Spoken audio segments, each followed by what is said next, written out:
Pernah nggak sih Anda ngerasa amarah tuh benar-benar nguasain diri, sampai rasanya ada api yang ngebakar dari dalam? Atau mungkin Anda pernah lihat orang yang ego dan kesombongannya tuh gede banget, sampai akhirnya ngancurin semua hal baik di sekitarnya? Nah, hari ini kita nggak lagi bahas sekedar catatan sejarah masa lalu. Kita bakal ngebedah sebuah teks kuno yang luar biasa, yang sebenarnya merupakan sebuah masterclass psikologis tentang gimana caranya ngendalin ego. Di pembahasan kita yang ke-111 ini, tentang Al-Lahab, kita bakal ngelihat teks ini seutuhnya lewat kacamata pengembangan diri. Oke, mari kita selami lebih dalam. Kalau dengar nama Abu Lahab, pikiran kita mungkin langsung tertuju ke sosok tokoh sejarah ya kan? Pamannya Nabi yang sangat memusuhi Islam. Tapi, teks yang kita kaji hari ini ngasih sudut pandang yang jauh lebih tajam. Coba bayangin, gimana kalau Abu Lahab itu bukan cuma manusia yang hidup di masa lalu, melainkan sebuah arketip, semacam cetak biru psikologis yang secara diam-diam bersembunyi di dalam pikiran kita sendiri, cuma nunggu momen yang pas buat ngambil alih. Secara harfiah, kata Al-Lahab itu artinya gejolak api atau nyala api.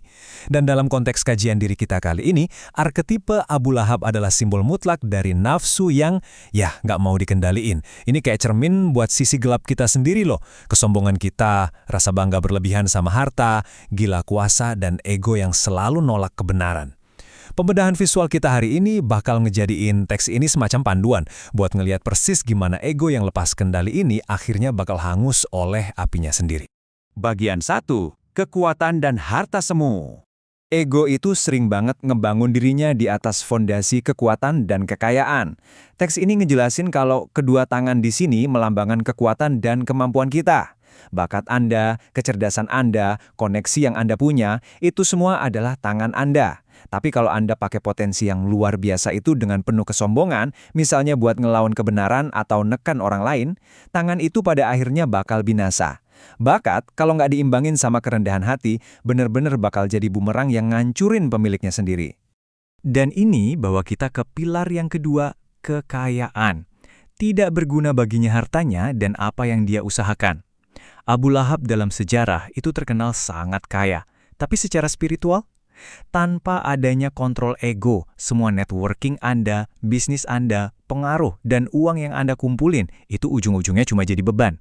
Harta nggak akan pernah jadi penyelamat saat Anda kehilangan kendali atas diri sendiri. Harta nggak bisa nolong kalau hati kita kotor. Yang tersisa, ya cuma kebanggaan kosong yang cepat atau lambat pasti runtuh. Masuk ke bagian 2, api nafsu yang membakar. Nah, yang benar-benar menarik dari slide ini adalah pergeseran fokusnya. Kelak dia akan masuk ke dalam api yang bergejolak atau lahap. Kita sering mikir kalau api ini murni konsep kehidupan setelah mati aja. Padahal teks ini justru nekenin kalau api lahap adalah representasi dari api nafsu yang lagi membakar kita saat ini juga. Orang yang nggak bisa ngendaliin egonya tuh bakal terus-terusan kebakar amarah, iri hati, dan cemas setiap harinya. Hati yang nggak pernah tenang, yang selalu gelisah, nah itulah api lahap di dunia nyata. Dan lucunya, ego yang merusak ini jarang banget kerja sendirian. Dia selalu bawa istrinya, sang pembawa kayu bakar. Secara psikologis, istri ini adalah simbol dari sifat-sifat pendukung, semacam sidekick beracun di dalam diri kita. Waktu kesombongan muncul, dia sering dikipasin sama sifat pendamping kayak kebiasaan ngegosip, nyebarin fitnah, dengki, dan suka adu domba. Sifat-sifat toksik inilah yang jadi kayu bakar, yang bikin api amarah dan ego di dada Anda makin membesar dan gak terkendali. Bagian 3. Terbelenggu oleh kehinaan. Waktu api udah terlanjur membesar dan ego sukses ngambil alih, kita sampai di sebuah kesimpulan yang cukup tragis. Yang di lehernya ada tali dari sabut. Tali yang kasar, rendah, dan gak ada harganya. Makna spiritualnya tuh dalam banget. Orang yang ngebiarin nafsunya berkuasa, pada akhirnya bakal benar-benar terbelenggu. Anda nggak lagi jadi bos atas diri Anda sendiri, malah berubah jadi tawanan dari kebiasaan buruk, amarah, dan kebencian Anda sendiri.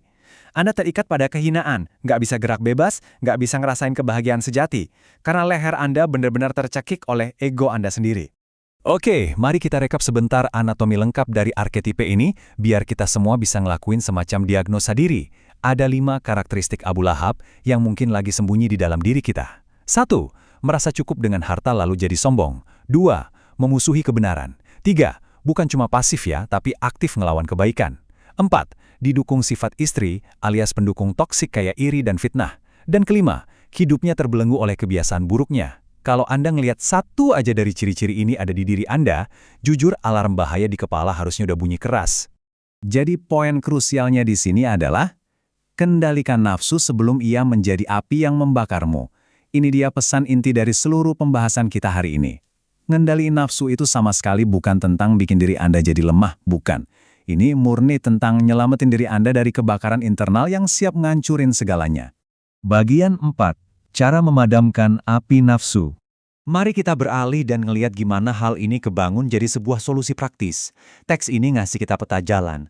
5 langkah yang sangat actionable buat ngalahin musuh di dalam diri. Langkah 1. Kenalin Abu Lahab dalam diri Anda. Sadarin momen-momen pas ego Anda mulai ngerasa gede. Langkah 2. Lepasin kebanggaan semua atas harta dan kemampuan. Ingat, semua itu nggak ada gunanya kalau hati kita kotor. Langkah 3. Secara sadar, kendaliin amarah dan kebencian Anda sebelum dia berubah jadi api lahap. Langkah 4. Jangan cuma fokus ke ego besarnya, tapi kendaliin juga sifat pendukungnya. Stop ngegosip, fitnah, dan iri hati. Dan langkah 5. Lepasin belenggu itu dengan cara bertobat, minta ampun, dan aktif melatih kerendahan hati. Inilah proses nyata buat mutusin tali sabut di leher Anda. Pada akhirnya, teks kuno ini ninggalin kita persis di sebuah persimpangan jalan.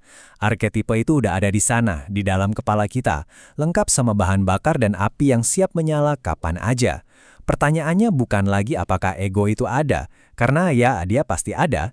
Pertanyaan sesungguhnya adalah, maukah Anda ngebiarin api ego itu pelan-pelan membakar habis kebahagiaan dan kedamaian Anda, atau maukah Anda ngambil kendali dan memutus tali belenggu itu sekarang juga?